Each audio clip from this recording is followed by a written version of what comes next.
said he had no plans to join the independent group set up last week by some former colleagues and Tory defectors. The MP for Dudley North in the West Midlands told the BBC he quit partly because of anti-Semitism in the party, and he spoke with former Labour Prime Minister Gordon Brown just before he announced the nation. Gordon rang me, and I explained to him that, look, I've made my decision. This is happening. There's no turning back. I've decided what I'm going to do. I'm going to do what I think is right. And I'm going to be honest with people in Dudley about the position the Labour Party's got itself into. Did he try to stop you? Well, he knew at that stage he couldn't. Look, I think Gordon's clearly unhappy about the position the Labour Party's in. He's spoken out about this himself. I was at a Jewish Labour Movement conference last year where he made the most amazing speech, I thought, spoke with real moral authority about this issue. And he knows this has got to be sorted out. Gordon rang me, and I explained to him that, look, I've made my decision. This is happening. There's no turning back. I've decided what I'm going to do. I'm going to do what I think is right. And I'm going to be honest with people in Dudley about the position the Labour Party's got itself into. Did he try to stop you? Well, he knew at that stage he couldn't. Look, I think Gordon's clearly unhappy about the position the Labour Party's in. He's spoken out about this himself. I was at a Jewish Labour Movement conference last year. The most amazing speech, I thought, spoke with real moral authority about this issue. And he knows this has got to be sorted out. I think he wishes that people weren't leaving and that this could be dealt with. But in the end, I just think it's gone too far. I think under Jeremy Corbyn, the Labour Party's broken. It's not what it was, and I can't see it being put back together again. For your decision, you cite a culture of extremism, anti-Semitism, intolerance under Jeremy Corbyn. How has that manifested itself? Women Labour MPs being told they don't have human blood, Labour Party members denying the Holocaust, Ken Livingstone and his crazed conspiracy theories about Adolf Hitler and Jewish people, Jeremy himself defending that grotesque racist mural in East London, talking about Jewish people or Zionists not understanding British irony as if they're somehow different from the rest of us. And look at their response. Luciana Burgess, subject to a motion of confidence, and eventually that's withdrawn. But John McDonnell demands that, if she only recants, protests loyalty to the leader, everything will be okay, as if it's some sort of Stalinist show trial, in the Soviet Union. The truth about this, Kirsty, I think, is that Jeremy Corbyn thinks his view of himself is that he's a really virtuous guy, who's fought racism all his life, his mother was at Cable Street. How can he possibly be guilty of these things? So he thinks it must be a plot and a smear and a conspiracy. He thinks he's the victim. He thinks he's the victim in all this. Do you think that Jeremy Corbyn is anti-Semitic? Look, I can't see what's in his heart, but I know that he's certainly said and done things which are anti-Semitic. And I know that, and look, when it comes to anti-Semitism, I listen to what the Chief Rabbi says. I listen to the leadership of the Jewish community. I think they're in a much better position to judge these things than I am. Is this personally upsetting to you? I wonder, tell me about your father. Look, my dad arrived in Britain in 1939 at the age of 10. Put on a train by his mum and teenage sisters in Ostrava, in what was then Czechoslovakia. And they were murdered in Treblinka. And look, I'll just be honest, I don't think I could look at my dad in the eye if I stayed in the Labour Party. I don't think I could look at Jewish friends of mine in the eye if I stayed in the Labour Party. I'm really ashamed of what it's become. You know how many Labour MPs are possibly going to be deselected? There could be as many as 100. Could you see another central grouping made up of MPs who have been deselected? What I would say to them is, you only come this way once. Why are you in politics?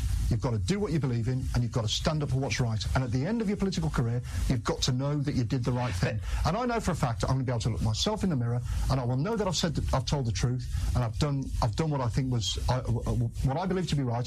However difficult that was. Look, it'd be easy, Kirsty, right? It'd be easy.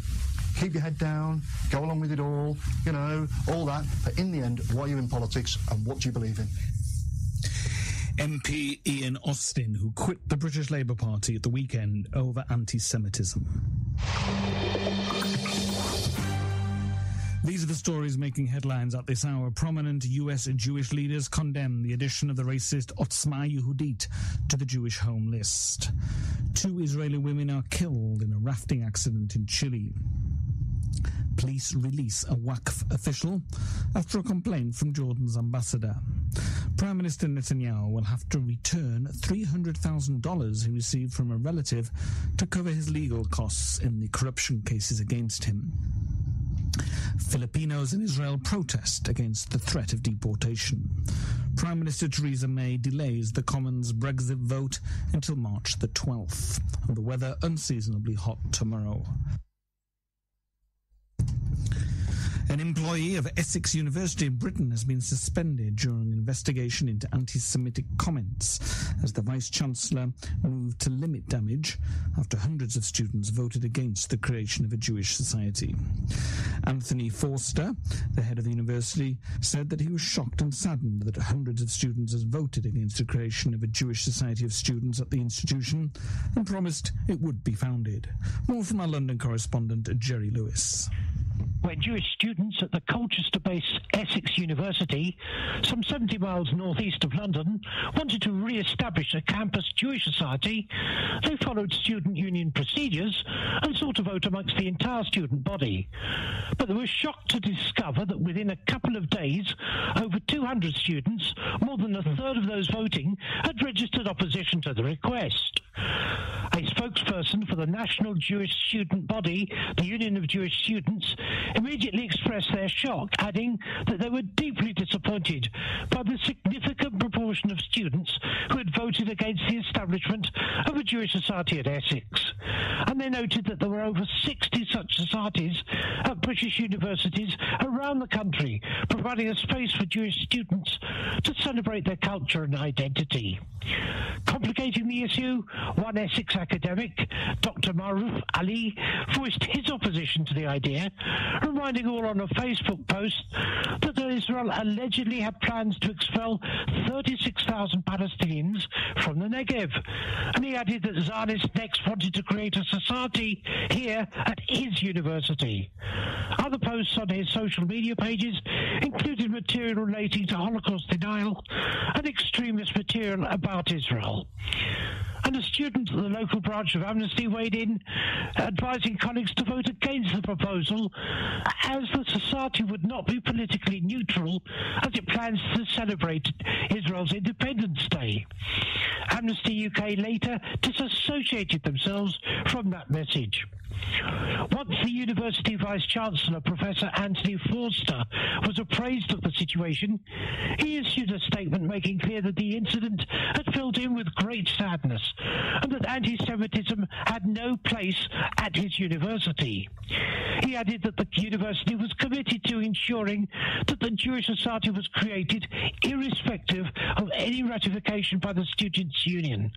And he also announced the immediate launch of a review to ensure that they provided unequivocal support to their Jewish students and staff.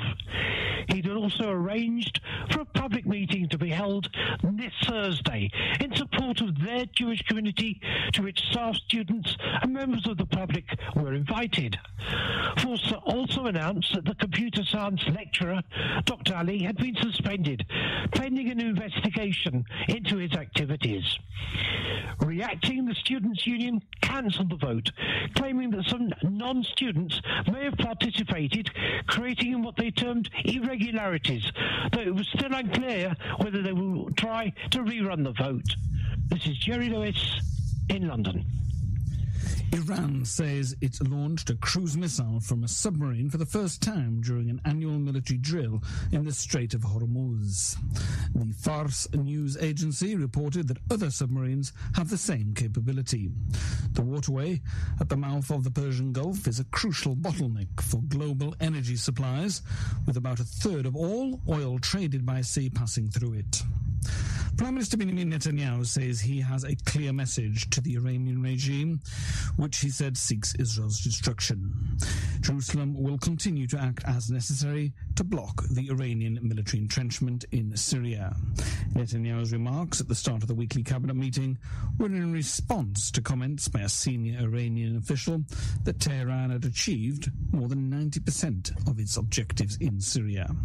Netanyahu noted that Iran is trying, but Israel is stopping it. He added that Iran will be the focus of his meeting with Russian President Vladimir Putin in Moscow that was rescheduled for this Wednesday.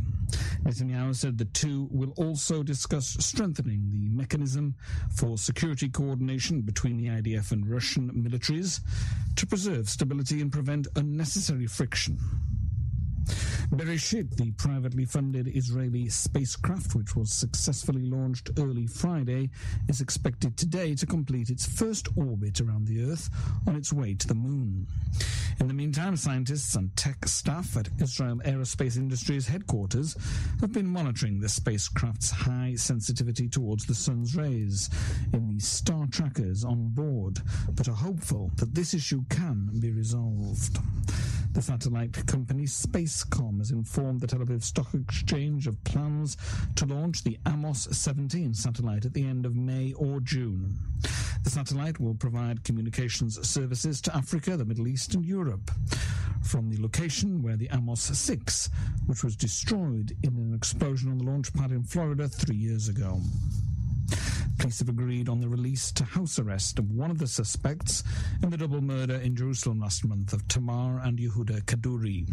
The woman is suspected of conspiracy and tampering with evidence. Her husband, who is suspected in the murder, will remain in detention. The two are relatives of the murder victims. A gag order has been imposed on details of the investigation.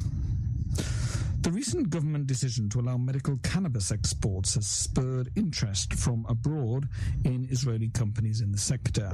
One such firm is Israeli Medical Cannabis IMC, a licensed medical cannabis farm near the Gaza Strip. Reporter Nomi Segal spoke with Oren Schuster, CEO of IMC, about the future of medical cannabis in Israel and the challenges the industry faces. IMC is a company that deals with medical cannabis since 2010. We are one of the first companies in Israel and actually in the world that had a license to grow, to cultivate, and to supply medical cannabis for patients. We are serving more than 5,000 patients in Israel. And like I said, we're growing, processing, and supplying directly to the patients. We're doing it, our farm is located close to Gaza Strip.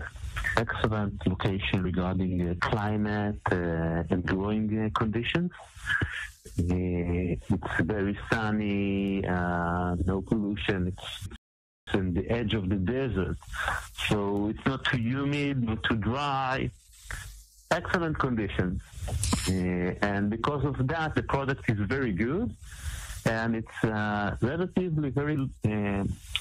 I won't say cheap, but it's not costly to grow because of the perfect conditions. Now, you mentioned